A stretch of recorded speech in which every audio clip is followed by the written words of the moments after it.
Hello, Masters. Welcome to Atma Sahacharlo book reading session. Today is day 18. మనము 11వ chapter చదువుకుంటున్నాం ఇప్పుడు. 11వ చాప్టర్లో ఇంకొక 1.5 పేజ్ ఉంది మనకి. ఇది చాప్టర్ పేరు వచ్చేసి మాస్కోలోని తాతియానా ఇవాన్ కిర్లోవులతో సంభాషణ. వాళ్ళిద్దరు కూడా భార్యాభర్తలు. సోవియట్ యూనియన్, రష్యా కలిపి ఉండేది కదా, అక్కడ ఉంటారనమాట తాతియానా ఇవాన్ కిర్లోవులు. వీళ్ళిద్దరు ఎవరో కాదు, మన hero Richard Bach, heroine Leslie Parrish Bach ప్రతిరూపాలే ఒకప్పుడు. సో అప్పుడు వాళ్ళు రష్యాలో జన్మించినప్పుడు వారి స్వభావం ఏంటి, వాళ్ళు ఎలా అనుకుంటున్నారు, ఇవాన్ కార్లో ఏ రంగంలో పనిచేశారు, విమానయాన రంగంలో పనిచేసి యుద్ధ విమానాలకు రిలేటెడ్ సంబంధించిన జాబ్ అనమాట ఆయనకి. వాళ్ళకి అమెరికన్స్ మీద ఎలా అభిప్రాయం ఉండేది, మన Richard Bach and Leslie Parrish Bach వీళ్లకు రష్యన్స్ మీద ఎలా అభిప్రాయం ఉండేది, అండ్ వరల్డ్ని అమెరికా ఎలా బ్లఫ్ చేస్తుంది, తన దగ్గర ఏమి అణు ఆయుధాలు కానీ లేటెస్ట్ టెక్నాలజీ కానీ లేకపోయినా సరే బాంబులు ఉన్నట్టుగా యుద్ధాలు చెయ్యగలము అన్నట్లుగా ఎలా బ్లఫ్ చేస్తుంది అని వీళ్ళు చెబితే, అక్కడ ఇవాన్ కార్లో తాతియానేమో మేమేమంతా పిచ్చివాళ్ళం కాదు, మేము కూడా మీరు చెప్పింది నమ్మినట్టుగా చేస్తాము తప్పిస్తే నిజంగా నమ్మము అన్నట్టుగా అతను చెప్తాడనమాట. రెండే సరిపోయారు అన్నట్టుగా లాస్ట్లో వాళ్ళు నవ్వడం కూడా గమనించాము. సో అంటే బేసికల్లీ వాళ్ళు చెప్పాలి అనుకున్నది ఏంటి అంటే అంతా ఒక్కటే. అప్పుడు ఆ రూపాలు ఏమనుకున్నారు, సోవియట్ యూనియన్ రష్యాకి వాళ్ళు ఫర్గా ఉన్నారు, అంటే దానికి సపోర్ట్ చేశారు ఆ జన్మలో. ఇప్పుడు ఏం చేస్తున్నారు, అమెరికాకి సపోర్ట్ చేస్తున్నారు ఈ కంట్రీకి. బట్ వాళ్ళు ఏంటి, అప్పుడైనా ఇప్పుడైనా ఒకటి, ఆ ఒక్కటి అన్న తత్వం చెప్పడానికి ఎక్స్ప్లెయిన్ చేశారనమాట. ఇదంతా ఎందుకు, ఈ భేదాలు ఎందుకు, శాంతి, సౌభ్రాతృత్వం, ప్రేమ ఇవన్నీ ఉంటే చాలా బాగుంటుంది కదా అని చెప్పేసి లెస్లీ ప్యారిస్ బాక్ ఒక మాట కూడా అన్నారు. అది మనం తీసుకోవాల్సిన జ్ఞానం అక్కడ. ఆ మొత్తం చాప్టర్లోని ఆ ఎక్స్పీరియన్స్ని పిండితే వచ్చిన రసం ఏంటంటే శాంతి, సౌభ్రాతృత్వం, ప్రేమ ఇవి కలిగి ఉండాలి. కానీ అనేక రకాలుగా ఈ గోడలు పెట్టుకొని కారణాలు అనేకం, ఏదైనా చెప్పొచ్చు, మనని కన్విన్సింగ్ చెయ్యడానికి దేశభక్తి అన్న పదం వాడొచ్చు, మన మతము, మన కులము, మనము, మన వర్గము, ఇలా రకరకాలుగా చెప్పొచ్చు. ఆత్మ సంరక్షణ ఆల్వేస్ ఇంపార్టెంట్, మనని మనం సంరక్షించుకోవాలి. కానీ ఆ పేరుతో ఏ దారి వెతుకుతున్నామో ఆ కారణం చెప్పి నిజమైన దారిలోనే వెళ్తున్నామా లేదా అది కూడా చూసుకోవాలి. కానీ మనం ఏం చేస్తున్నామంటే మోస్ట్ ఇంటెలిజెంట్ ఫెలోస్ కూడా ఆ హెడర్ చూస్తున్నాము, ఆ సబ్జెక్ట్ ఏముంది, ఓకే దేశభక్తి, కమాన్ గుడ్డిగా. కొన్నిసార్లు తప్పదనుకోండి, దేశాధ్యక్షుడు ఏ నిర్ణయం తీసుకుంటే, ఒక రాజు అయినప్పటికీ దేశాధ్యక్షుడు అయినప్పటికీ ఏ నిర్ణయం తీసుకుంటే ఆ దేశంలో ఉన్న ప్రజలందరూ కూడా బయటికి చెప్పగలిగేంత ధైర్యం ఉండొచ్చు, ఉండకపోవచ్చు. చెప్పినా ఆ అభిప్రాయానికి విలువ లేదనుకోండి, ఏమీ చేయలేడు అతను. అందరితో పాటుగా అతను ఆ దేశాధ్యక్షుడు ఆ దేశాన్ని రిప్రజెంట్ చేస్తాడు కాబట్టి ఆ ప్రజలందరూ కూడా ఎస్ అన్నట్టుగానే తీసుకుంటారనమాట అవతల వైపు ప్రజలు. అందుకే ఏం చేస్తారు అంటే ఈ అన్నింటికన్నా పై అధికారంలో ఉండే నిర్ణయాలు చేయగలిగే సామర్థ్యం ఉన్నవారు తెలివైన వారై ఉండాలి, మరియు ధార్మికంగా కూడా ఉండాలి. రెండు ఎందుకు చెప్పాను అంటే, ధార్మికత అన్ని వేళలా ఈ కలియుగంలో సరిపోతుంది అని చెప్పలేము, అందుకు తెలివి అవసరం. అంటే ధార్మికత తప్పకుండా మనని మనం కాపాడుకుంటూ అవతలి వారి నుంచి వచ్చే ప్రమాదాన్ని ఏ విధంగా అయితే ఎదుర్కోగలమో అతి తక్కువ హాని చేస్తూ వాళ్ళకి, that is very important. Intention వైజ్గా వాళ్ళు ఇప్పుడు ఏంటి, ఒక బుల్లెట్ తీసుకొని, ఒక రివాల్వర్ తీసుకొని నా మీదకి వచ్చేసారు, నన్ను నేను సేఫ్ గార్డ్ చేసుకోవడం చాలా ముఖ్యం. అప్పుడు నేను ఆలోచించాల్సిన ఏంటి, ఇమ్మీడియట్గా మళ్ళీ నేను ఒక తుపాకీ తీసి చంపడం కాదు, అంతకన్నా ముందర నన్ను నేను రక్షించుకుంటూ అతనికి ఏం కాకుండా, అతను మూర్ఖత్వంతో చేస్తున్నాడో, తొందరపాటుతో చేస్తున్నాడో, ఎందుకు చేస్తున్నాడో, పిచ్చితనం అతనికి ఏమీ తెలియదు. సో ఆ పిచ్చితనం నన్ను ఆవహించకుండా ఫస్ట్ నన్ను నేను రక్షించుకొని, అంటే సిచ్యువేషన్ పరంగా చెప్తున్నాను, అక్కడ ఆ విధంగా సిచ్యువేషన్ ఉన్నట్లయితే అతన్ని ఏమీ చెయ్యకుండా మనం తప్పించుకొని మనం తర్వాత స్టెప్స్ గురించి ఆలోచించుకునే అవకాశం ఉందనుకోండి, అది చేయడం ఉత్తమం. అది లేదు, అక్కడ ఇంకేమీ లేదు ఆప్షన్ నాకు, నేను మళ్ళీ రివాల్వర్ తీసి గురి పెట్టడం తప్పిస్తే అనుకున్నప్పుడు అది చేయవచ్చు. ఇదంతా మన కురుక్షేత్రంలో శ్రీకృష్ణ భగవానుడు చెప్తాడు. అన్ని సినారియోస్ ఉంటాయి మాస్టర్స్ అక్కడ. ధర్మం ఏంటి, ధర్మ సూక్ష్మం ఏంటి, అధర్మం ఏంటి, ధర్మాన్ని కాపాడడానికి నువ్వేమేమి చెయ్యవచ్చు, ఏమేమి చెయ్యకూడదు, అన్నింటికన్నా ముఖ్యమేమిటి. అందుకే భగవద్గీత చదవమని చెప్తారనమాట. ఎస్పెషల్లీ ఇన్ టుడేస్ వరల్డ్ మనకు చాలా చాలా సినారియోస్ ఉంటాయి, సిచ్యువేషన్స్ ఉంటాయి. అదేంటి ఇక్కడ ఇది రైట్ అంటారు, అక్కడ అది రాంగ్ అంటారు, సేమ్. ఎలా తెలియాలి మనకి ఎక్కడ ఏది రైట్, ఎక్కడ ఏది రాంగు? ఒకసారేమో అలా తప్పు చేస్తే అది తప్పు కాదట, ఇంకొకసారి అలా తప్పు చేస్తే అది తప్పట. ఎలాగా? మీ ఇష్టం వచ్చినట్లుగా చెప్పేస్తారా అన్నట్లుగా అనిపిస్తూ ఉంటుంది మనకు. వాటిని ఏమంటారు అంటే ధర్మ సూక్ష్మాలు అంటారు. చాగంటి గారు ధర్మం వేరు, ధర్మ సూక్ష్మం వేరు అని చెప్తారు. ధర్మం తెలుసుకోవడం, నేర్చుకోవడం, గుర్తుపెట్టుకోవడం చాలా ఈజీ. ధర్మ సూక్ష్మం మాత్రం దాన్ని దాన్ని అర్థం చేసుకోవడానికి అపారమైన ఆధ్యాత్మిక జ్ఞానం ఉండాలి. అక్కడ బయటికి చూసేవారికి ఏమనిపిస్తుందంటే ధర్మాన్ని తప్పినట్టుగా అనిపిస్తుంది మనకి. ధర్మ సూక్ష్మం ఎవరైతే దాన్ని ఫాలో అవుతున్నారో, అది ఫాలో అవుతుంటే మనకు అవతల వారికి ఏమనిపిస్తుంది అంటే అధర్మం చేస్తున్నాడేమో ఇతను అన్నట్టుగా అనిపిస్తుంది. కాదక్కడ. పోనీ తన సౌలభ్యం కొరకు, తన స్వార్థం కొరకు చేస్తున్నాడేమో అని కూడా కనిపిస్తుంది. అది కూడా కాదక్కడ. ధర్మాన్ని కాపాడడం కొరకు ఆ విధంగా చేయబడ్డం. రాముడికి కృష్ణుడికి ఎంత డిఫరెన్స్ ఉంటుందండి. రాముడు పూర్తిగా ధర్మ స్వరూపం. ధర్మాన్ని పట్టుకొని ధర్మాన్ని ఆచరిస్తూ ధర్మాన్ని నిలబెట్టాడు. కృష్ణుడి కాలం వరకు వచ్చేటప్పటికి ఒక యుగం మారిపోయింది. ప్రజల్లో ఎవ్రీథింగ్ ఆ యుగంలో వచ్చే మార్పు ఏదైతే ఉంది దానికి తగ్గట్టుగానే అదే విష్ణు స్వరూపము కృష్ణుడిగా వచ్చినప్పుడు ధర్మాన్ని ఎలా నిలబెట్టొచ్చో ఇంకొద్దిగా లూజన్ చేశారు. దాన్ని ధర్మ సూక్ష్మం అని చెప్పారు. ఒక్కొక్క దగ్గర కృష్ణుడు మనకు అబద్ధం చెప్పినట్లుగా కనిపిస్తుంది. మనం తప్పులు తీయాలంటే తప్పులు తీయొచ్చు, ఈయనెక్కడ ధర్మస్వరూపము అని చెప్పేసి మనం తీయొచ్చు. కానీ అలా కాదక్కడ. సో అంత డిఫరెన్స్ ఉంటుందన్నమాట. సో అది అది చూసుకుంటూ మనం చేసామనుకోండి, అప్పుడు వీలున్నంతగా శాంతి, సౌభ్రాతృత్వం, ప్రేమ అని ఏవైతే చెప్పుకున్నామో ఆ పరిధిలో మనం జీవనం గడించినట్లుగా అవుతుంది మనకి. సో అది మనము లాస్ట్ చాప్టర్కి సంబంధించిన ఇంట్రొడక్షన్ లాగా చెప్పుకున్నట్లయితే, అంటే రీక్యాప్ లాగా అనుకున్నట్లయితే, ఈరోజు పేజెస్ మళ్ళీ ఈరోజు పేజెస్ చదువుతున్నాను. ఆ. మేము వీరి నుంచి ఏమి నేర్చుకున్నాము? వారు మేమే కదా! అమెరికన్లే సోవియట్లు కదా! వారే ఆఫ్రికన్లు, వారే అరబ్బులు, వారే ఇండియన్లు కదా! స్థలకాల చిత్రంలో ఇమిడిన అనంతమైన కల్పనల నుంచి, భిన్నమైన అవకాశాల నుంచి, భిన్నమైన మలుపుల నుంచి, భిన్నమైన ప్రత్యామ్నాయాల నుంచి ఉద్యమించిన ఏక భావనే కదా ఇలా భిన్న రూపాలలో వ్యక్తమయ్యేది. అంటే సర్వం ఒకటే కదా, అంతా ఒకటే కదా, ఏకమే కదా, అనేకంగా కనిపిస్తున్నప్పటికీ అంతా ఏకత్వమే కదా అని చెప్పడం ఆ పారాగ్రాఫ్లోని ఉద్దేశం. రెండు శక్తివంతమైన దేశాల గురించి మా సంభాషణ అర్ధరాత్రి వరకు కొనసాగింది. మేమంతా దగ్గరగా కూర్చున్నాము. మేమంతా ఆత్మీయులమనే భావన మాలో కొనసాగింది. ఇవాన్ తాతియానాలు ఎవరో తెలుసుకున్నాక వారి దేశంపై బాంబులతో దాడి చేయడం అంటే మా మీద మేమే దాడి చేసుకోవడమే కదా అని అనిపించింది. రష్యాను పాలించిన నిరంకుశ చక్రవర్తి ఉక్కు పిడికిల నుంచి బయటపడి వీరందరూ సమాన హక్కులతో జీవిస్తున్నారు. మా దేశ ప్రజల వలె వీరు కష్టించి పనిచేస్తున్నారు. వారి గురించి మాకున్న భయాందోళనలు, అపోహలు పటాపంచలైపోయాయి. కనీసం మా నలుగురి విషయంలోనైనా పరస్పర దాడి అనే విషయం ఆగిపోయింది. ఇది ఈ పారాగ్రాఫ్లు 2 మనం లాస్ట్ వీక్ చదువుకున్నాం. చాలా సంతోషంగా అనిపించింది కూడా మనకి. మా సోవియట్ దేశంలో తోడేలు కుందేలు అనే కథ బహుళ ప్రాచుర్యంలో ఉంది.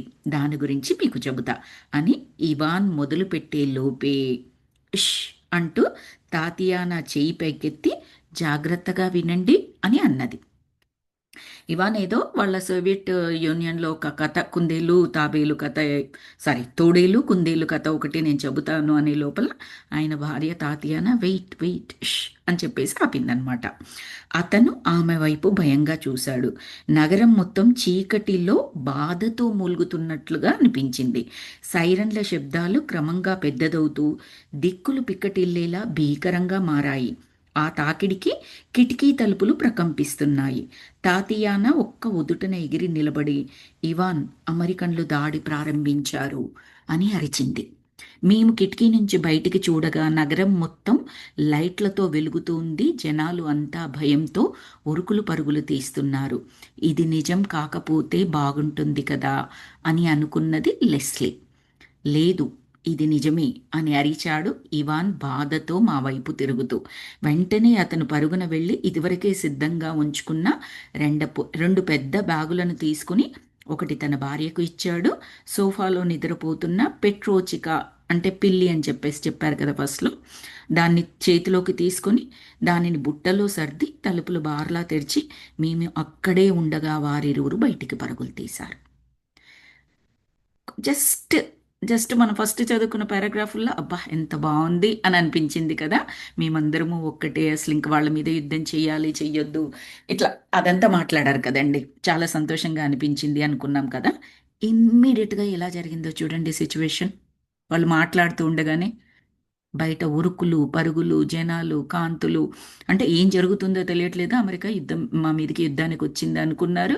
ఇమ్మీడియట్గా వాళ్ళని వాళ్ళు సంరక్షించుకోవాలి కాబట్టి ఆల్రెడీ సర్దు పెట్టుకున్న బ్యాగులు ఉన్నాయి. ఎప్పుడు ఎలా ఉంటుందో తెలియనప్పుడు ఏం చేస్తాం, మనము రెడీగా ఉంటాము. ఏ చర్య జరిగినా ఎదుర్కోవడానికి రెడీగా ఉంటాము. ముందే ఈయన యుద్ధ విమాన రంగంలో ఉన్నారు, ఆ శాఖలో ఉన్నారు ఈయన, విమాన మంత్రిత్వ శాఖలో. సో ఇంకేమీ లేదు, మాట్లాడుతూ ఉన్నప్పుడే భార్యను తీసుకుని ఆ పిల్లిని ఒక బుట్టలో పెట్టుకొని ఆ బ్యాగులు సర్దుకున్న బ్యాగులు తీసుకుని వీళ్ళిద్దరూ Leslie Paris bag, Richard bag చూస్తూ ఉండగానే ఆ డోర్లు బార్లా తెరుచుకొని పరిగెత్తుకొని వెళ్ళిపోయారనమాట బయటికి. ఒక క్షణం తర్వాత తిరిగి ఇంట్లోకి పరుగులు పడుతూ నమ్మశక్యం కానట్లు మా వైపు చూస్తూ, మీరు ఇంకా దేనికోసం వేచి చూస్తున్నారు? మనకు ఒక 5 నిమిషాలు మాత్రమే వ్యవధి ఉన్నది, వెంటనే వచ్చేయండి అని అరిచాడు. ఆవేశంగా బయటికి వెళ్ళిపోయారు. ఆయన ఇవాన్ భార్యను తీసుకొని వెళ్ళిపోయాడు కదా, భార్యను పిల్లిని. మళ్ళీ బయటకు పరిగెత్తగానే వీళ్ళిద్దరు ఇంట్లో ఉన్నారని గుర్తొచ్చి, ఏంటి ఇంకెందుకు వెయిట్ చేస్తున్నారు, మీరు కూడా బయటకు పరుగులు తీయండి అన్నట్లుగా చెప్పారనమాట. మేము వారితో పాటే వీధుల్లోకి చేరాము. బీతావహులైన ప్రజలు భూగర్భంలో నిర్మించిన రక్షిత ప్రదేశాల ప్రవేశ ద్వారాల వైపు ఒకరినొకరు తోసుకుంటూ పరుగులు తీస్తున్నారు. తల్లిదండ్రులు తమ పిల్లల్ని ఎత్తుకుని రొప్పుతూ పరిగెడుతున్నారు. చిన్న పిల్లలు భయంతో వారిని గట్టిగా కరుచుకుపోయారు.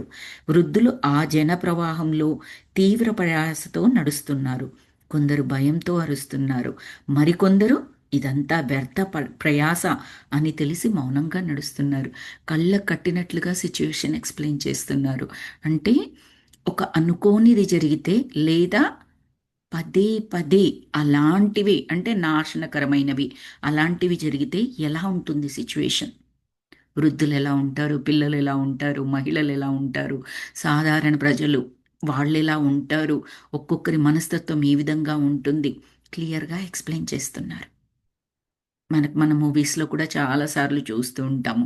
ఏదో పొలిటికల్ గొడవలు లేదా విలను హీరో వాళ్ళ మధ్యలో గొడవలు, బాంబు దాడులు అలాంటివి జరుగుతున్నప్పుడు అమాయకంగా రోడ్డు మీద ఉన్న ప్రజలు ఎలా బలైపోతుంటారు, ఎలా పరుగులు పెడుతూ ఉంటారు, వాళ్ళల్లో వాళ్ళు పరుగులు పెట్టడం వలన ఒకరి కాళ్ళ కింద ఒకరు పడి అన్యాయంగా ఎలా చనిపోతూ ఉంటారు అన్నీ చూస్తూ ఉంటాం మనం. సో అలాంటిది ఎక్స్ప్లెయిన్ చేస్తున్నారు అక్కడ పరిస్థితి ఎలా ఉన్నది అని. ఆ జనసందోహం మా ద్వారా వెళ్ళడాన్ని గమనించిన ఇవాన్ తాతియానాలు నా చేయి పట్టుకొని పక్కకు లాగి ఆయాసంతో రొప్పుతూ, మీరు రిచర్డ్, లెస్లీ మీరొక్కరే ఇక్కడి నుంచి బయటపడగలరు.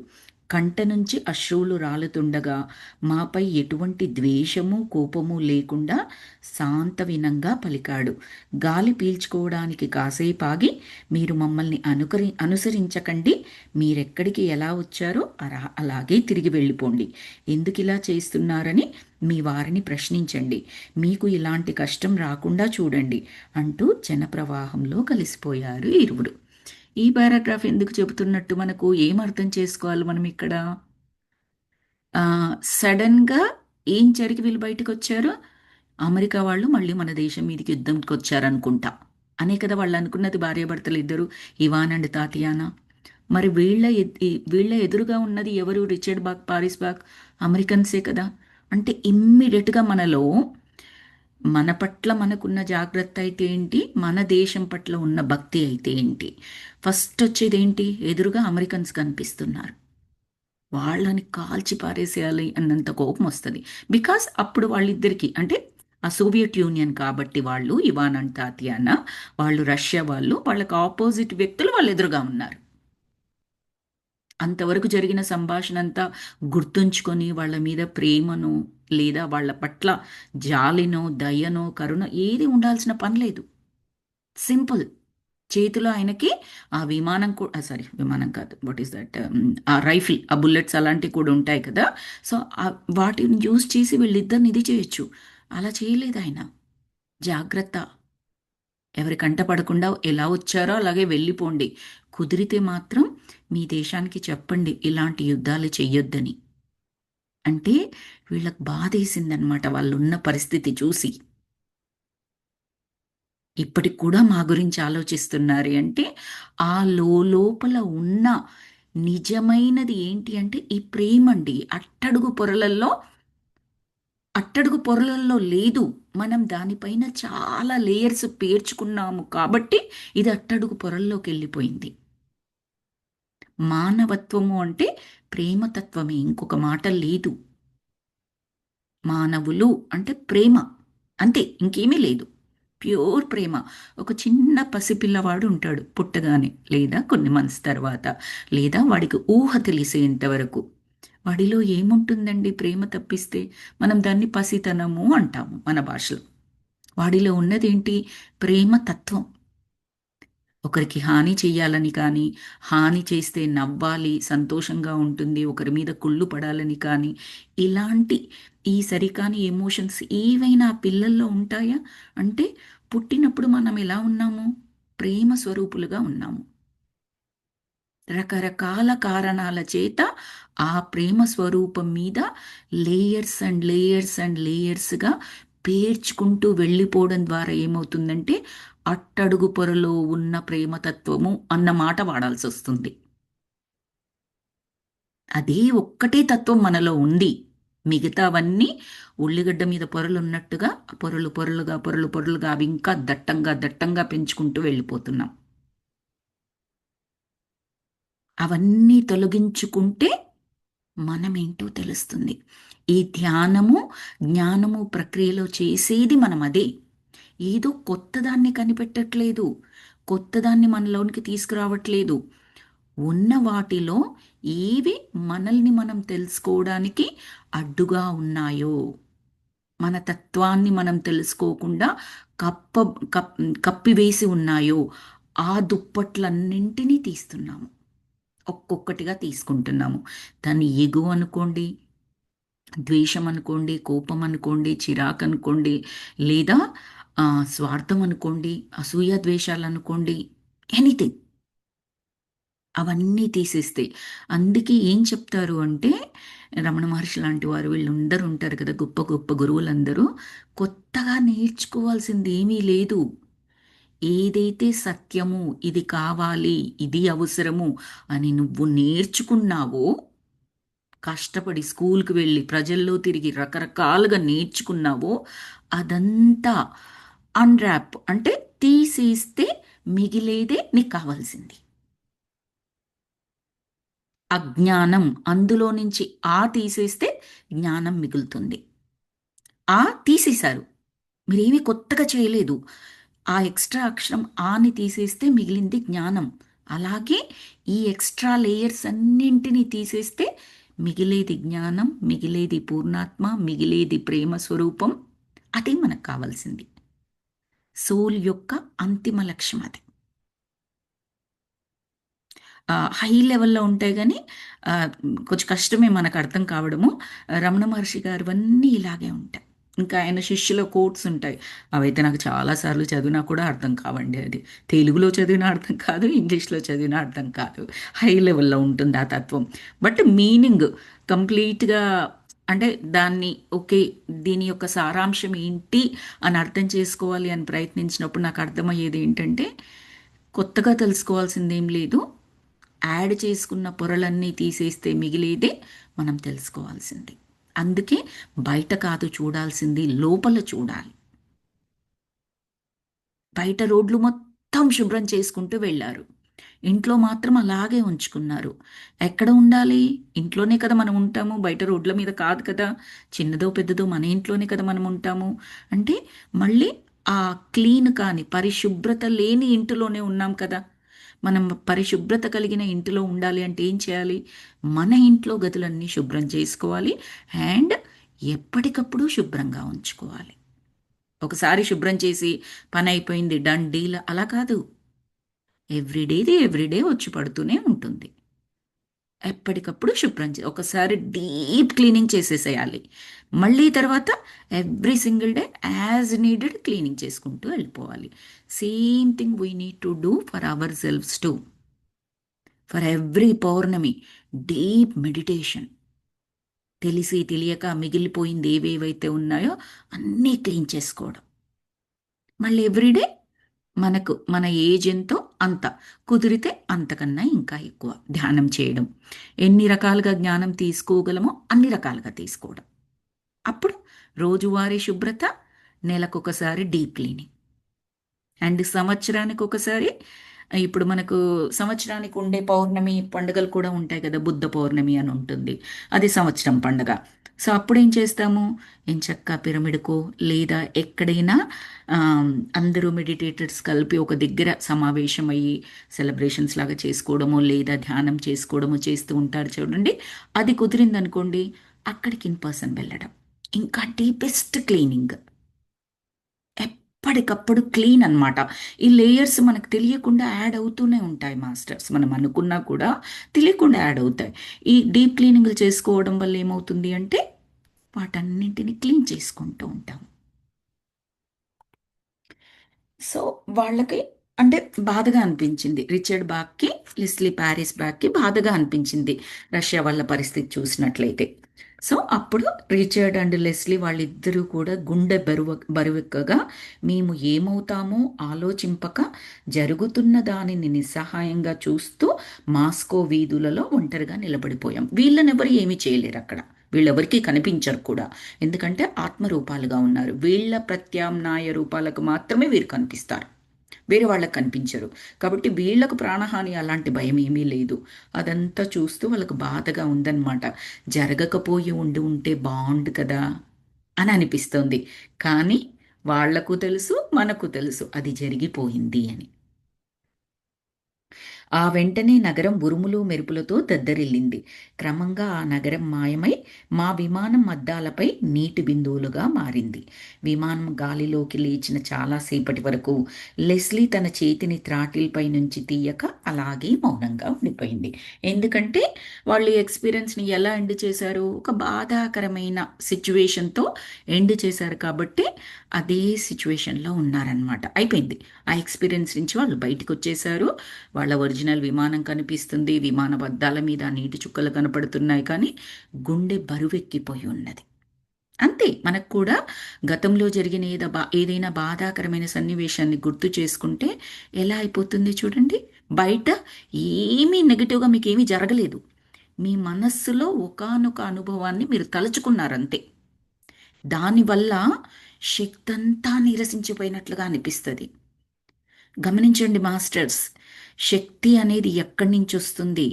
ఆలోచనలు మంచివిగా ఉంటే అది ఎనర్జీని ఎలా ఇస్తుంది? ఆలోచనలో సరి అయినవి కాకపోతే అంటే స్వార్థపూరితమైనవి, కోపానికి సంబంధించినవి, ఇలా రకరకాలు కావచ్చు, లేదా ఏదైనా మనకు జరిగిన సాడ్ మూమెంట్ కావచ్చు, అది గుర్తు చేసుకుంటే ఎనర్జీ ఎలాగ నిర్వీర్యం అయిపోతుంది.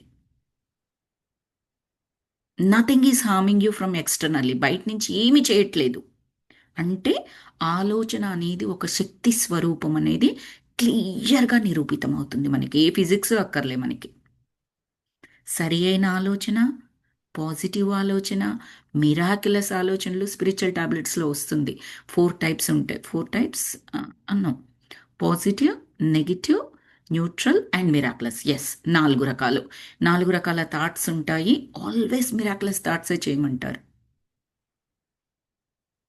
దమ్మిడికి దిక్కు లేదు కానీ ఏదేదో ఊహిస్తాడు, ఏదేదో చేయిస్తాడు అని మాట్లాడుతూ ఉంటారు చూడండి. సామెతల్లాగా మాట్లాడుతూ ఉంటారు చూడండి. అఫ్ కోర్స్ ఏ పని చేయకుండా లేజీగా ఉన్నప్పుడు అలాంటివి యూస్ చేస్తారు. ఆ సినారియోస్లో మనం ఎలా యూస్ చేసుకోవచ్చు అంటే, ధ్యానం చేస్తూ జ్ఞానం తీసుకుంటున్నప్పుడు మాస్టర్స్, నాట్ లైక్ లేజీగా కూర్చొని అలా కాదు నేను చెప్పేది.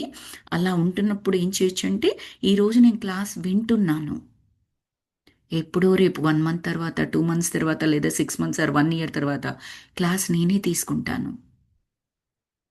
ఇప్పుడు ఈ మేడం అద్భుతంగా చెప్తున్నారు అనిపిస్తోంది.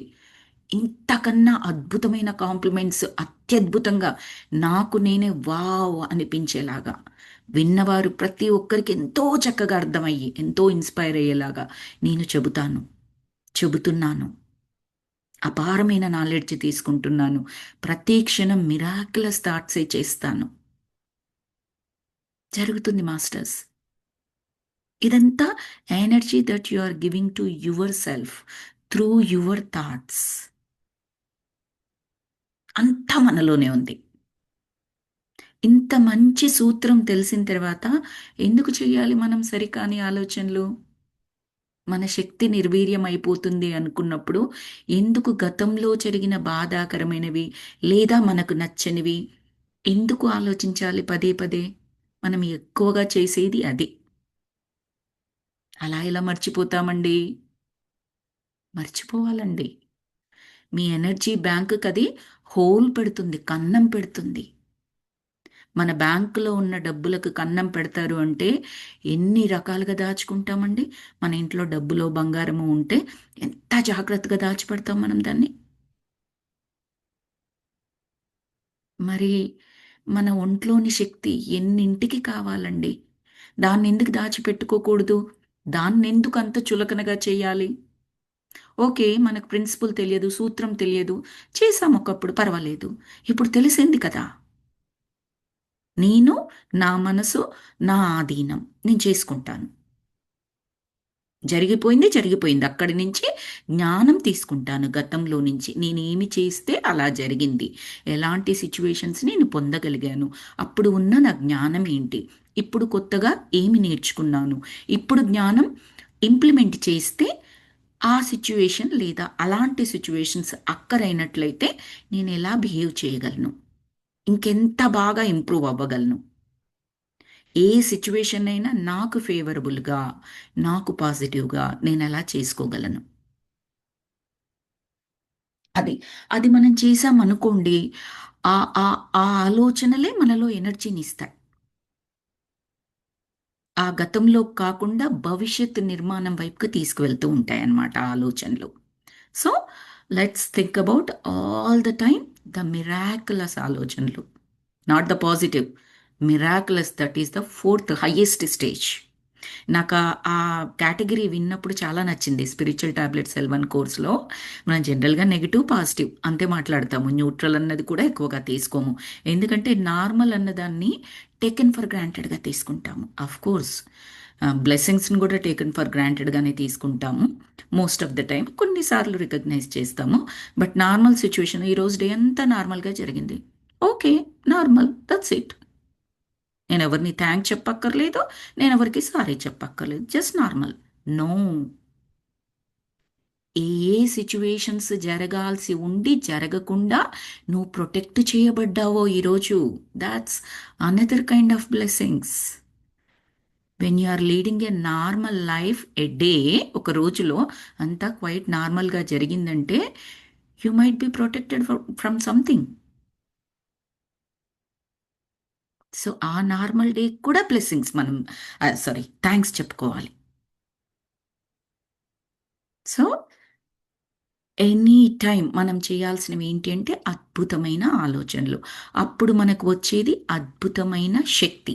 ఆ శక్తి ద్వారా మనం ఏం చేస్తామంటే అద్భుతమైన వర్తమానాన్ని, అద్భుతమైన భవిష్యత్తుని రెండుని రెండింటిని నిర్మించుకోగలం.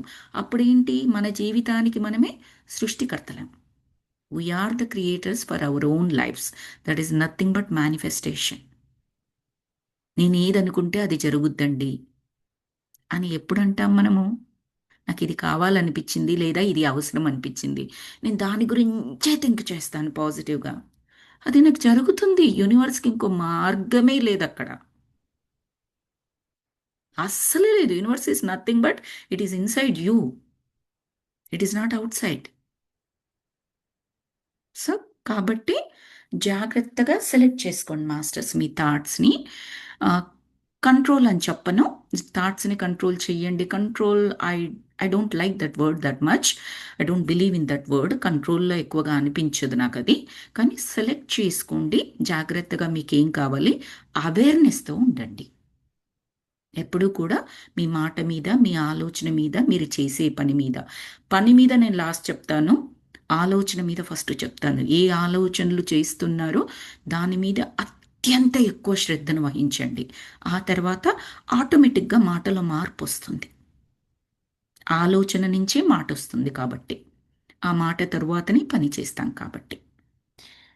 సో ఇది మాస్టర్స్ 11th చాప్టర్ కంప్లీట్ చేసుకున్నాము.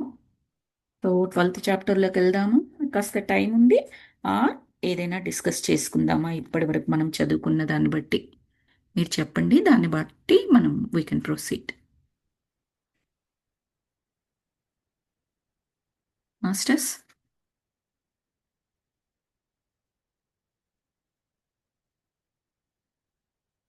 ఓకే, అయితే 12th చాప్టర్లోకి వెళ్ళిపోదామా చక్కగా? గుడ్.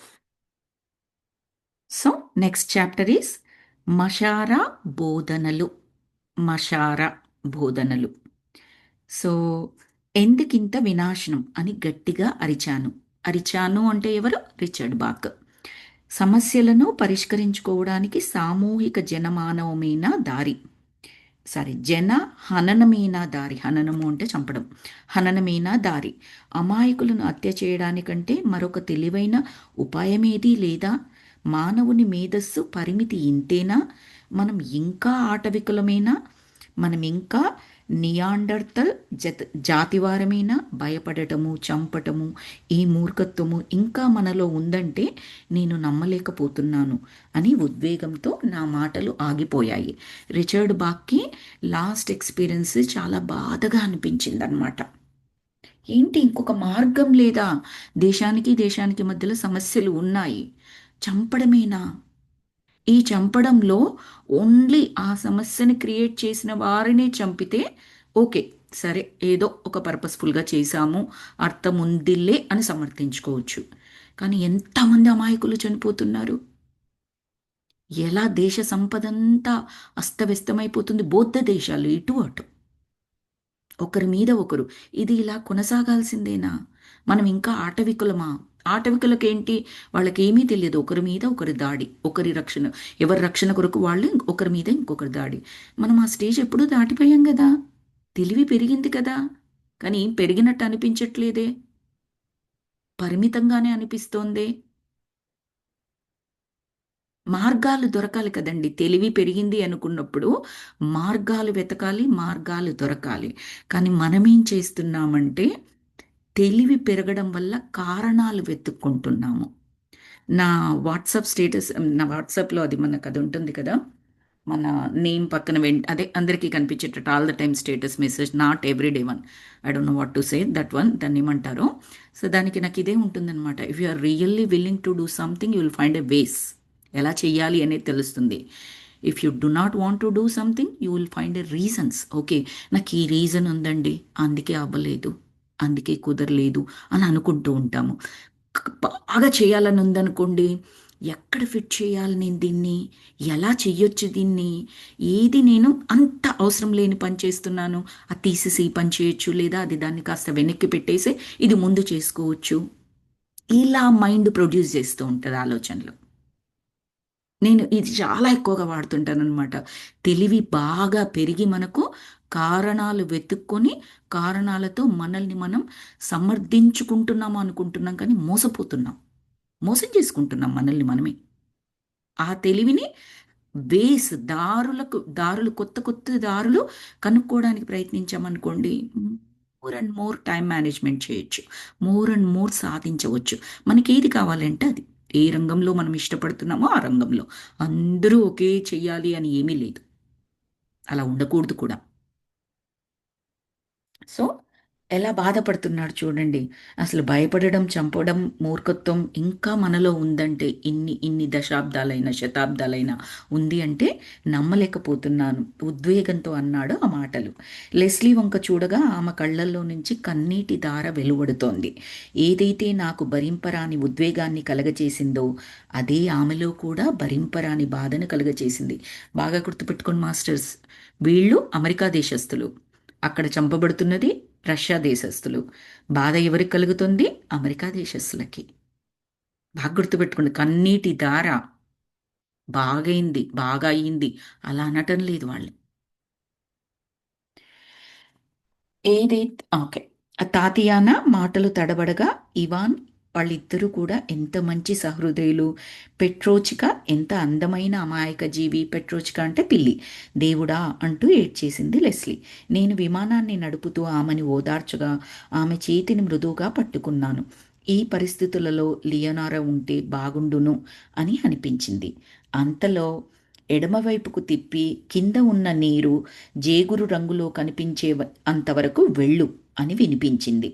దీన్ని నేను వింటున్నానా లేక ఏమైనా ఊహించుకుంటున్నానా అని రిచర్డ్ బాక్ లోపల ఇదంతా జరుగుతోంది. ఆయన లోపల ఆయనకి ఇదంతా చాలా బాధగా అనిపించి, లియోనారా అంటే మీకు గుర్తుంది కదా, వీళ్ళు ప్రస్తుత సిచ్యువేషన్లోకి రాగానే వీళ్ళ విమానంలో వెనక సీట్లో కూర్చొని ఉంటుంది. ఎవరామె? భవిష్యత్తు రూపం కాదు, వీళ్ళ ఇద్దరి యొక్క సమాంతర రూపం. ఎవరో లెస్లీ ప్రతిరూపం, రిచర్డ్ బాక్ ప్రతిరూపం కాదు, వీళ్ళిద్దరి యొక్క ఇంకొక తలంలో ప్రతిరూపం. ఇప్పటి ఫస్ట్లో చాలా గైడ్ చేసింది. విమానంలోకి రాగానే బ్యాక్ సీట్లో ఎదురుగా దర్శనం, అది బ్యాక్ సీట్లో కూర్చొని దర్శనం ఇచ్చేది.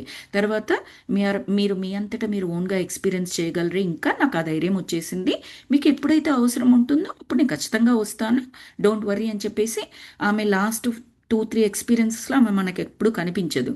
ఇప్పుడు మన రిచర్డ్ బాక్కి గుర్తొచ్చింది, లియోనారా ఉంటే బాగుండు కదా, అంటే వీళ్ళ మనసుని తేలిక చేస్తుంది, ఎక్స్ప్లెయిన్ చేస్తుంది.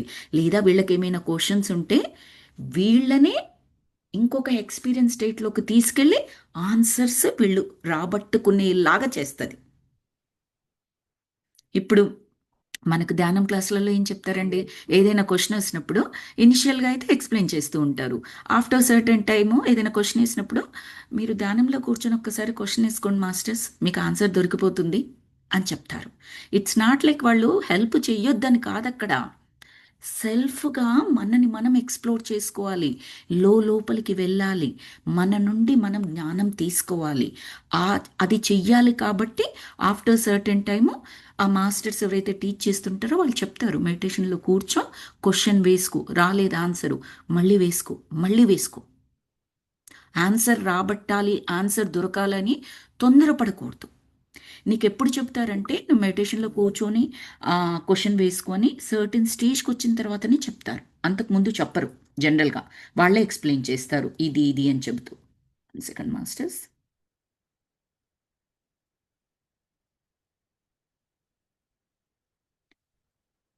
సో ఈయనకు అనిపించగానే ఒక వాయిస్ లాగా వినిపించిందట. ఏంటి, ఎడమ వైపుకు తిప్పి కింద ఉన్న నీరు జేగురు రంగులో కనిపించేంత వరకు వెళ్ళు. కింద ఉన్న నీరు అంటే మనందరికీ గుర్తుంది కదా. వీళ్ళ ఎక్స్పీరియన్స్ నుంచి బయటికి రాగానే ఏముంటుంది? విమానం ఉంటుంది, కింద సముద్రం ఉంటుంది, లోతు ఎక్కువగా ఉండదు కానీ విశాలంగా ఉంటుంది. ఆ ఇసుక పర్రులన్నీ కనపడతాయి, జిగిబిగి గీతలు. ఆ గీతలన్నీ ఏంటి అంటే సంభావ్యతలు.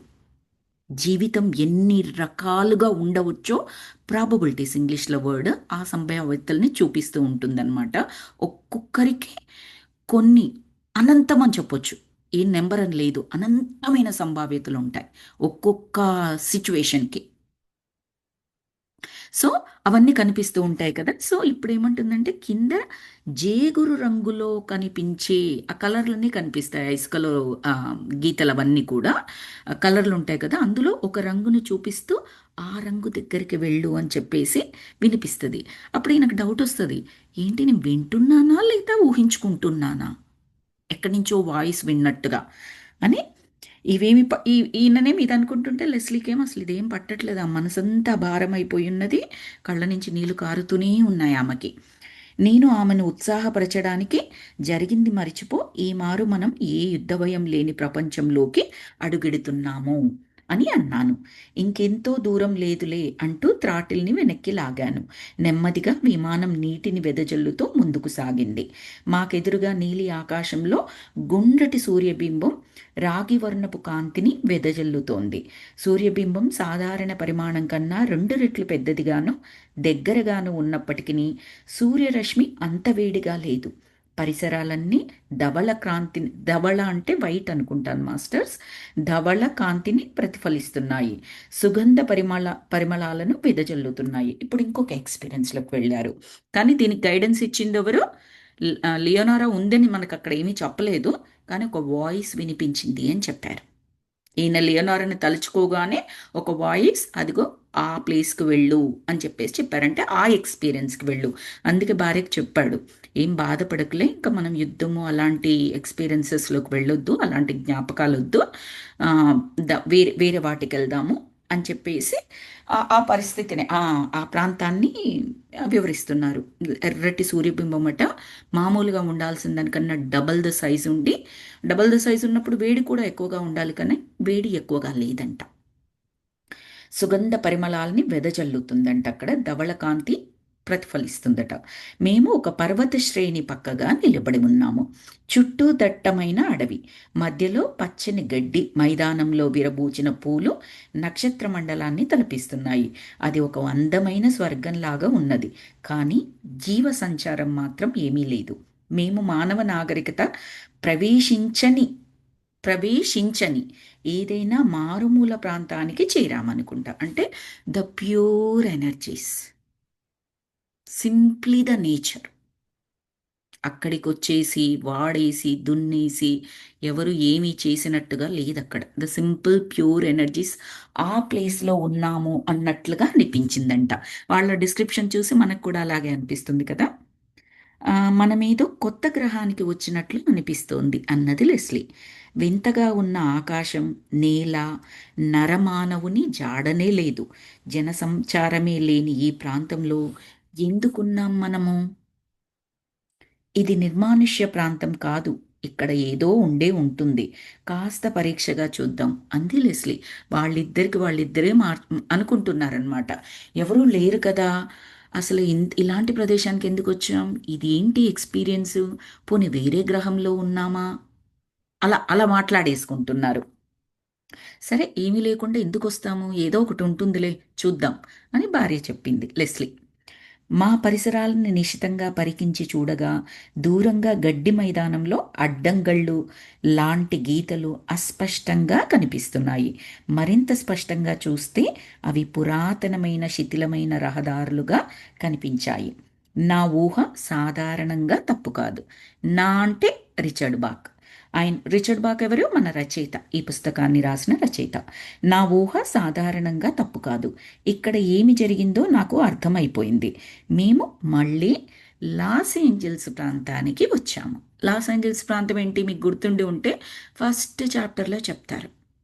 వీళ్ళిద్దరు అసలు వైఫ్ అండ్ హస్బెండ్ ఏంటి, వీళ్ళ కైండ్ ఆఫ్ రచయితలు, ధ్యాన సదస్సులు, జ్ఞాన సదస్సులు వీటికి వెళ్తూనే ఉంటారు, వీళ్ళకు ఉత్తరాలు వస్తూ ఉంటాయి. అలా కాలిఫోర్నియాలోని లాస్ ఏంజలస్లో ఒక సమావేశానికి, 3 రోజుల సమావేశానికి అటెండ్ కావడానికి భార్యాభర్తలు వీళ్ళిద్దరికీ విమానం నడపడం వచ్చు కాబట్టి వాళ్ళ సొంత విమానం తీసుకొని వెళ్తారు. అది కదా, అది అది మనం గుర్తుంచుకోవాలి. అక్కడ స్టార్ట్ అయింది మన స్టోరీ. సో ఇప్పుడు వాళ్లకు ఇది లాస్ ఏంజలస్ లాగా అనిపించిందంట, ఆ ప్రాంతానికి వచ్చినట్లుగా. కాకపోతే ఇప్పుడు కాదు, ఒక 1000 సంవత్సరాల తర్వాత. లెట్సే ఆ బుక్ రాసినప్పుడు, ఈ బుక్ రాసినప్పుడు ఆయనకు 2000 సంవత్సరంలో ఉన్నారు అనుకోండి, Richard Bach and Leslie Parrish Bach. 3000 సంవత్సరాలకి ఫ్యూచర్లోకి వెళ్ళారు. సేమ్ మన ఆదిత్య 369 సినిమా ఉంది కదా, బాలకృష్ణ అదే సారీ భవిష్యత్తులోకి కూడా వెళ్తాడు, ఆయన గతంలోకి వెళ్తాడు శ్రీకృష్ణదేవరాయల టైంకి, ఆ తర్వాత భవిష్యత్తులోకి కూడా వెళ్తాడు. అక్కడ రేడియేషన్ అదంతా ఉన్నట్టుగా, ప్రజలు నివసించలేనట్టుగా, ఫుడ్ అనేది ఏమీ ఉండదు, అంత టాబ్లెట్సే, వాటినే మింగుతూ ఉంటారనమాట, ఫుడ్ తినడం ఉండదు.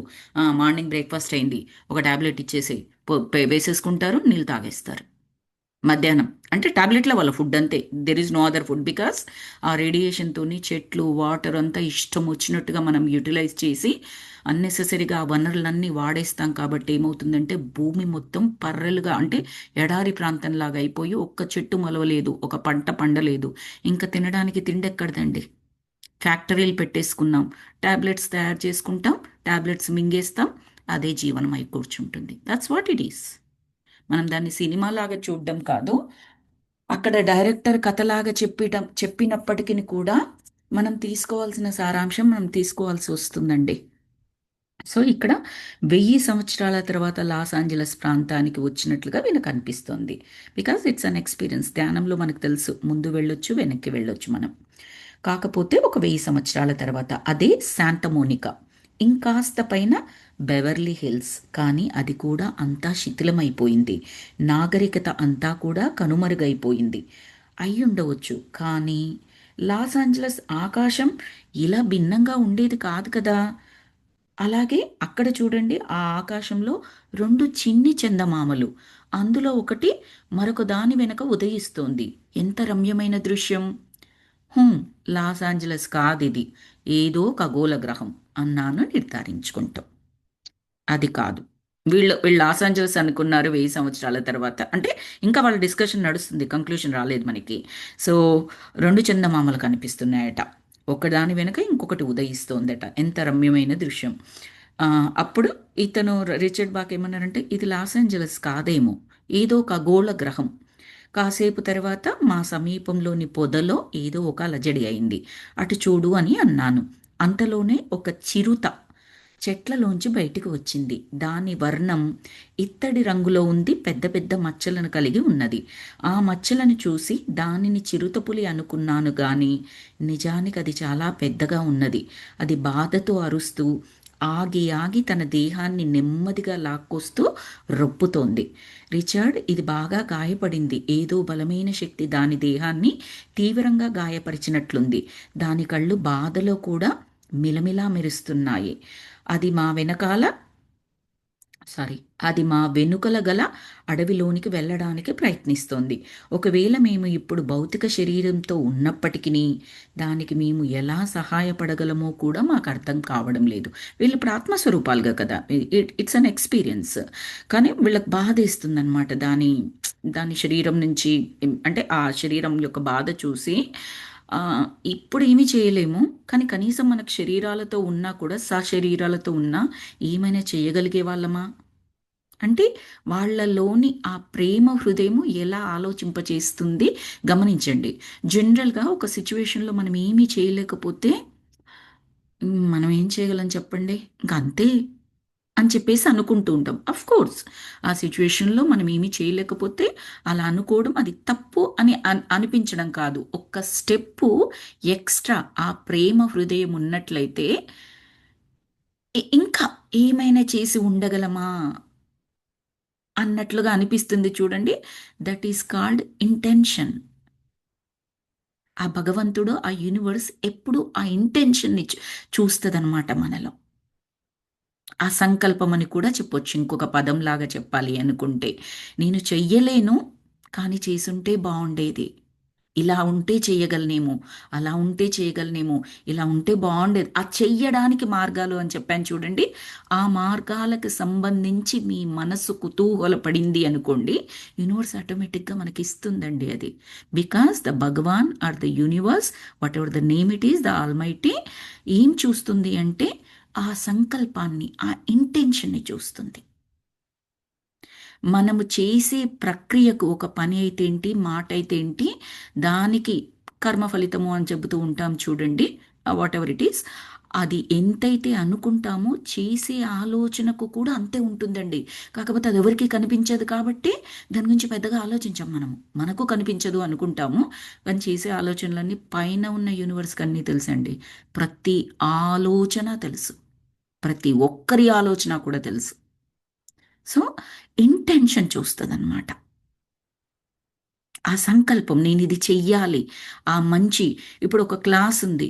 మనం వినాలి, లేదా చదువుకోవాలి, లేదా దాన్ని అటెండ్ అవ్వాలి. మీకు ఆ రోజు చాలా చాలా busy schedule. There is no way మీకసలు కుదరనే కుదరదు. నాకు కుదరదు కాబట్టి నేను అటెండ్ అవ్వట్లేను పీరియడ్. అలా అనుకొని వదిలేశారనుకోండి, that's fine kind of thing. మీరేమీ అక్కడ కావలసి అబద్ధాలు చెప్పడం కానీ, ఇంకొకటి కానీ, లేదా తప్పించుకోవడానికి కానీ మీరు ఏమీ చేయట్లేదు. Absolutely 100% correct. కానీ ఒక్క స్టెప్ ఫర్దర్ వెళ్ళి, నాకు ఎలాగైనా కుదిరితే బాగుండు ఈరోజు అని అనుకున్నామనుకోండి, మన బిజీ స్కెడ్యూల్లో మన ప్రమేయం లేకుండానే ఎక్కడో ఒక దగ్గర, ఆ ఎక్కడో ఒక దగ్గర కూడా ఎక్కడొస్తుందంటే, ఎగ్జాక్ట్లీ ఎప్పుడైతే మీరు అది చెయ్యాలో ఆ పర్టికులర్ టైంలో మీకు ఖాళీ దొరుకుతుంది. మీరు అవేర్నెస్లో ఉంటే పట్టుకోగలరు. సింపుల్ ఎగ్జాంపుల్ చెప్తాను. ఎస్టర్డే ఇట్ సెల్ఫ్ సుశీల గారు ఇప్పుడు మన కాల్లోనే ఉన్నారు. 3:00 ఒక కాల్ జరిగింది మాకు నిన్న. సో నేను యాక్చువల్గా సాటర్డే నుంచి సాటర్డే కాదులేండి, ఫ్రైడే నుంచి కంప్లీట్లీ బిజీ ఉన్నాను. కొన్ని బిగ్ ఈవెంట్ ఉంది మా ఇంట్లో, దానికి రిలేటెడ్ బిజీగా ఉన్నాను. సండే రోజు 3:00 కాల్లో నేను జాయిన్ అవ్వాలి, కానీ నేను రెస్పాన్స్ కూడా ఇవ్వలేదు జాయిన్ అవుతాను అని చెప్పేసి. సో నాకు అరౌండ్ 1:30 అరౌండ్, అంటే నిన్న కూడా చాలా complete back to back busy schedule ఉంది నాకు. థింక్ చేయడానికి కూడా లేనంత బిజీ స్కెడ్యూల్ ఉండింది. 1:30, 1:45 ఆ మధ్య కాలంలో 3:00 కాల్ ఉంది కదా అని టక్కున గుర్తొచ్చింది అది నాకు. నాకు గుర్తు రావడం కాదు, మాస్టర్స్ గుర్తు చేశారు నాకు అది. అయితే then I was doing something. నేను మిడిల్లో స్టాప్ చేయలేను దాన్ని నేను. ఎయిదర్ 3 వరకు కంప్లీట్ అవుతేనే నేను కాల్ అటెండ్ కాగలను, లేకపోతే అటెండ్ అవ్వలేను. అది కంప్లీట్గానే నేను మధ్యలో స్టాప్ చేయలేను ఆ చేస్తున్న పని నేను. ఇఫ్ యు బిలీవ్ దాట్ 2:58కి నాకు ఆ పని అయిపోయిందండి. 3:00 call. What else I can say? ఎంత సంతోషం వేసిందో. ఎగ్జాక్ట్లీ 2:58కి జాయిన్ అయ్యాను. దట్స్ వెన్ ఆ పని అంత త్వరగా అయిపోతుందని కూడా తెలియదు నాకు. ఆ పని నేను చేసే పని ఇంకా టైం పడుతుంది అనుకుని, నాకు హెల్ప్ కూడా లేకుండింది ఆ టైంలో. నిన్న చేసే పనిలో అంటే మా ఇంట్లో వాళ్ళది కూడా, నాకు ఆ టైంలో వాళ్ళు బిజీగా ఉండి కుదరలేదు. సో నాకు నాకు ఆ కాల్ ఎట్టి పరిస్థితుల్లో అటెండ్ కావాలని ఉంది, నో చెప్పాలని లేదు. సో అది అది మనసులో తిరుగుతూనే ఉంది. నేను పని చేస్తున్నంత సేపు ఆ థాట్ తిరుగుతూనే ఉంది. 2:58కి కంప్లీట్గానే మళ్ళీ నేను పని చేస్తూ ఉండడం కూడా కాదు, హ్యాపీగా నా రూమ్లోకి నేను వెళ్ళిపోయి మెడిటేషన్ రూమ్లోకి ఆ కాల్ అటెండ్ అవ్వగలిగాను. 3 to 4:30 ఉండింది. 4:30 వరకు ఉండగలిగాను నేను. మళ్ళీ నాకు తర్వాత ఇంకో స్కెడ్యూల్ ఉండింది. But I was there until then, as planned. అలా క్రియేట్ చేస్తుంది మాస్టర్స్. ట్రూలీ స్పీకింగ్, అసలు నాకు వీలే అవ్వదు yesterday call, if I have to say. కానీ నాకు ఓవర్ ద పీరియడ్ ఎలా అయిపోయిందంటే, ఎస్పెషల్లీ ధ్యానము, జ్ఞానము, మన సజ్జన సాంగత్యం, సత్సంగులు వీటి ఉందనుకో, వీలు కాదు అనే వర్డ్ రాకుండా అయిపోతుంది నాకు. Okay, yes. ఆ వీలు కాదు అనే వర్డ్ అప్పుడు కూడా చెప్పొచ్చు కదండి కుదరకపోతే. ఎందుకంత తొందర నో చెప్పడానికి? ఎస్ అన్నాం అనుకోండి, దానికి ఇచ్చేస్తున్నాడు, వేసి ఇచ్చేస్తున్నాడు. యా సుశీల గారు. యా అండి. నిన్న కరెక్ట్ గా యూనివర్స్ అలా టయానికి ఉండి మీరు వచ్చి క్లాస్ దానికి అటెండ్ అయ్యి పని పూర్తి చేసుకొని మీరు వెళ్ళిన తర్వాత ఇంకా చిన్న చిన్న క్విజ్లు అలాంటివి ఏవో జరిగినాయి కానీ, but you didn't miss anything అండి. But you make it yeah అంతే. అండి. Yeah I fell so happy అండి. మళ్ళీ నాకు పని చేసుకుంటూ వింటే కాస్త అటు ఇటుగా డివైడ్ అయిపోతుంది కదా ఫోకస్ మనకి. ఐ వాజ్ లైక్, అసలు ఎంత అంటే హ్యాపీ అండి అనిపించిందో మనకి చెప్పలేను. ఏదన్నా ఉన్నప్పుడు అట్లా వస్తది సుప్రియ గారు. నేనేం అవును. చేస్తానంటే నాకు కూడా అట్లానే ఉండేది అంతకుముందు. ఇప్పుడైతే నేనేం చేశానంటే యూనివర్స్‌కి వదిలేసేసి ఏదైతే అది అయింది. ఏది మనం మనకు కావాలో అదే మనం దానికి అట్రాక్ట్ అవుతాము అని చెప్పేసి వదిలేస్తే ఉమ్, ఆటోమేటిక్‌గా అండి.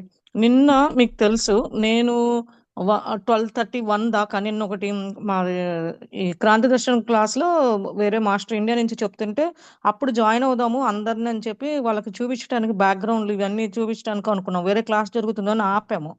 సరే ఉమ్, 1 అవర్ ఆగిన తర్వాత చేసి ఇంకా మళ్ళీ దగ్గరికి వస్తుంది కదండి అని లంచ్ అన్ని తినాలి కదా, తినేసి రండి 15 మినిట్స్ అని చెప్పి పెట్టేసి వెళ్ళాము. చూడండి అసలు మనకు అసలు ఏ ఆటంకం లేకుండా ఆ ట్యాంక్ యూనివర్స్ చూసుకుంటుందని అం- వదిలేసేసి అంతే ఇంట్లో పని ఇట్లా చేసుకుంటుంటే కరెక్ట్గా అట్లా అయిపోయింది, మనకి టయానికి అయిపోయింది. అంతే నేను అంతే అస్సలు ఆలోచించట్లేదండి నిజంగా. అంతకుముందు నేను మీలాగే ఉండేదాన్ని ఫస్ట్‌లో. ఉమ్, ఉమ్, తర్వాత ఇదేంటంటే నేను రియలైజ్ అయింది ఏంటి అంటే, మనం దేనికోసం తపన పడి పరిగెత్తినా కానీ, అది వస్తదా? రాదా? అని చెప్పి చేయాల్సిన పని గూడా ఇంట్లో పనులు గూడా చేసుకోకుండా ఉంటాం. అంటే అవును ఎదురు చూస్తూ ఉంటాం. అవును. అందుకని అది లేకుండా నేను వదిలేసి ఏదవ్వాలా? ఇది అయిందా? ఓకే. ఈ టయానికి ఇదుంది చూద్దాం. ఉమ్, అని ఉమ్. చెప్పేసి అట్లా వదిలేసేస్తే యూనివర్స్‌కి వదిలేస్తే యూనివర్సే చూసుకొని మనకి చూసుకుంటాం. హెల్ప్ చేస్తుందండి. అదైతే నేను గట్టిగా స్టాంప్ ఏసి చెప్పగలను. నాలోనే ఎక్స్‌పీరియన్స్ అట్లా అయింది. నాకసలు అంటే మెడిటేషన్‌లోకి వచ్చిన తర్వాత అవేర్‌నెస్ పెరుగుతుంది కాబట్టి, అంతకుముందు కూడా ఖచ్చితంగా జరిగుంటాయి. అవేర్‌నెస్‌లో ఉండం కాబట్టి కనెక్షన్ చేసుకోలేం మనము. కనెక్ట్ వి ఆ! విల్ మనం నాట్ బి ఏబుల్ టు అప్పుడేంటంటే కనెక్ట్. ఎరుకలో ఉండమండి. ఉండము. ఎరుకలో ఉండము, గమనించము. అది గమనించము. మెయిన్. ఎప్పుడు గమనిస్తాము. యెస్. అసలు అంటే అనుకున్న జాబ్స్ అనుకున్నట్టుగా ఫ్రైడే నుంచి నాకు నిన్న నైట్ వరకు ఉన్నాయన్నీ కూడా మధ్యలో కాస్త బ్యాక్ నాకు స్ప్రెయిన్ అయిందనమాట. మొన్న ఈవెంట్ రోజు వంగినప్పుడు ఒక హుహు. దగ్గర స్ప్రెయిన్ అయింది. నిన్న హుహుహుహు. మార్నింగ్ లేచినప్పుడు అసలు నేను ఇంకా రెస్ట్ ఆఫ్ ద డే నేను వర్క్ చేయగలను అని కూడా అనిపించలేదు, అలా ఉండింది. బట్ హ్మ్. I completely what ever I thought of morning లేవగానే ఏవైతే అనుకున్నానో ఎవ్రీథింగ్ యాజ్ ఈజ్ ఫినిష్ అయిపోయాయి ఇంకా. ఎందుకు అద్భుతం అండి. ఎక్స్పీరియన్స్ యూనివర్స్ నేను హెల్ప్ చెప్పు చేస్తుంది. చేస్తుంది అంటే మీరు అనుకోండి మాస్టర్స్, మీకు ఏది కావాలి, ఏది అవసరం ఉంది, ఏది చెయ్యాలి అనుకుంటున్నారు. స్ట్రాంగ్ ఇంటెన్షన్ తీసుకోండి, సంకల్పం తీసుకోండి. మీరు ధ్యానం చేస్తూ ఉంటే ఆ పాతలో ఉన్నట్లయితే అవేర్నెస్ పెరుగుతుంది, కనెక్ట్ చేసుకోగలరు. And it will happen. And it will continuously to happen. అలా కంటిన్యూగా జరుగుతూనే ఉంటుంది, మీకు ఎక్స్పీరియన్సెస్ చూస్తూనే ఉంటారు. సో అందుకనే నేను మీకు ఆ ఎక్స్పీరియన్స్ చెప్పానన్నమాట. థ్యాంక్ యూ సో మచ్ అండి. We can stop the class here. Thank you really Sushila గారు. ఎస్టర్డేస్ కాల్ అయినప్పటికీ ఈరోజు మీరు షేర్ చేసిన విషయము thank you so very much అండి. యాహ్! అండి. సెషన్ బావుందండి. మీరు మేము చాప్టర్స్ అయ్యో! మిస్ అయ్యామనే లేకుండా మీరు రివ్యూ చేసి ఫస్ట్‌లో ఏం జరిగింది ఓవరాల్ ఇచ్చి, ఉమ్, చెప్పి చందమామ వాళ్ళ ఇంట్లో నుంచి ఎళ్ళడం, వీళ్ళు టార్చ్ చేసుకోవడం, లగేజ్ సర్దుకొని ఎళ్ళడం అన్నీ వింటున్నాను నేను పని చేసుకుంటూనే. బట్ చాలా బావుందండి. రీకాల్ గూడా చేశారు. ఆ చాప్టర్ అయితే నేను నిజంగా వినలేదు. మీరు ఓకే. మళ్ళా థర్డ్ చాప్టర్ స్టార్ట్ అయ్యే ముందు సెకండ్ చాప్టర్ సగంలో ఏమైంది మొత్తం చెప్పేసరికి వింటూ ఉన్నాను. థాంక్ యూ సుప్రియ గారు. థ్యాంక్ యూ అండి. Thank you so much. Let me stop the recording.